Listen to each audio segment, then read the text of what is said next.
नमस्कार, स्वागत आहे सर्वांचं आपल्या यूट्यूब चॅनलवरती. महाराष्ट्रातील संजय गांधी निराधार अनुदान योजनेच्या लाभार्थ्यांसाठी अतिशय महत्त्वाची माहिती. पहा, संजय गांधी निराधार अनुदान योजनेअंतर्गत जे वेगवेगळे लाभार्थी आहेत, या वेगवेगळ्या लाभार्थ्यांसंदर्भात राज्य शासनाकडून काही महत्त्वपूर्ण निर्णय हे वारंवार घेतले जात असतात आणि अशातच आता या योजनेतील म्हणजे संजय गांधी निराधार अनुदान योजनेतील लाभार्थ्यांसाठी महत्त्वाचा निर्णय राज्य सरकारकडून घेण्यात आलेला आहे. राज्य शासनाच्या माध्यमातून सगळ्यात मोठा निर्णय घेण्यात आलेला आहे. हा निर्णय आपण पाहणार आहोत. सोबतच मार्चच्या हप्त्यासंदर्भात देखील अपडेट जाणून घेणार आहोत. त्यामुळे ही व्हिडिओ नक्की शेवटपर्यंत पहा. चॅनलवरती पहिल्यांदा आला असाल, पहिल्यांदा आपला व्हिडिओ पाहत असाल तर नक्कीच चॅनलला सबस्क्राईब करून ठेवा, जेणेकरून या योजनेच्या अशाच महत्त्वपूर्ण अपडेट तुम्हाला वेळेवर मिळत राहतील. चला तर मग सुरुवात करूया व्हिडिओला. तर पहा, स्क्रीनवरती तुम्हाला एक साईट दिसत आहे. ही कशाची साईट आहे तर या ठिकाणी पहा, दिव्यांग बांधवांसाठी संजय गांधी निराधार अनुदान योजनेतील जे लाभार्थी आहेत, या लाभार्थ्यांमध्ये समावेश असणाऱ्या दिव्यांग बांधवांसाठी एक पोर्टल सुरू करण्यात आलेला आहे आणि या पोर्टलचं नाव आहे दिव्यांग सहाय्यता पोर्टल. या पोर्टलवरती तुम्हाला नोंदणी करणं अत्यंत बंधनकारक आहे. पहा, गरजेचं आहे. जर नोंदणी नाही केली तर काय होणार आहे, तुम्हाला या ज्या वेगवेगळ्या 14 योजना राज्य सरकारकडून सुरू करण्यात आलेल्या आहेत, या 14 योजनांचा लाभ तुम्हाला मिळणार नाही. त्यामुळे काय करायचं आहे तर या 14 योजनांचा लाभ घेण्यासाठी सगळ्यात अगोदर या पोर्टलवरती रजिस्ट्रेशन करायचं आहे. रजिस्ट्रेशन तुम्हाला एकदाच करता येणार आहे. एका व्यक्तीला एकच वेळेस या ठिकाणी रजिस्ट्रेशन करता येणार आहे. पाहू शकता, दिव्यांग कल्याण विभागामार्फत दिव्यांग सहाय्यक पोर्टलची निर्मिती करण्यात आलेली आहे.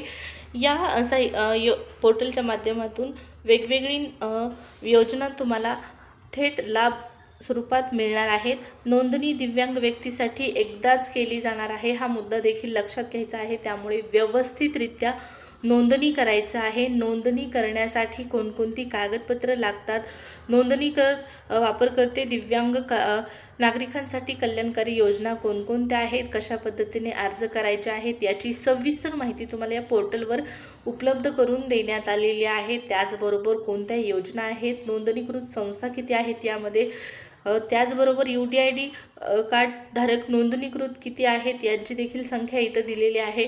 आणि हे दिव्यांग सहाय्यक पोर्टल जे आहे ते कशासाठी सुरू करण्यात आलेले आहे तर दिव्यांग सहाय्यक पोर्टल हे दिव्यांग व्यक्तींना विविध शासकीय योजना, सेवा आणि लाभ एकाच ठिकाणी उपलब्ध करून देण्यासाठी विकसित केलेली एक खिडकी प्रणाली आहे. डिजिटल व्यासपीठ आहे. या पोर्टलच्या माध्यमातून या व्यासपीठाच्या माध्यमातून पारदर्शक, कार्यक्षम व कालबद्ध सेवा वितरण सुनिश्चित करण्यासाठी प्रमाणित डिजिटल प्रणालीचा वापर करण्यात येतो.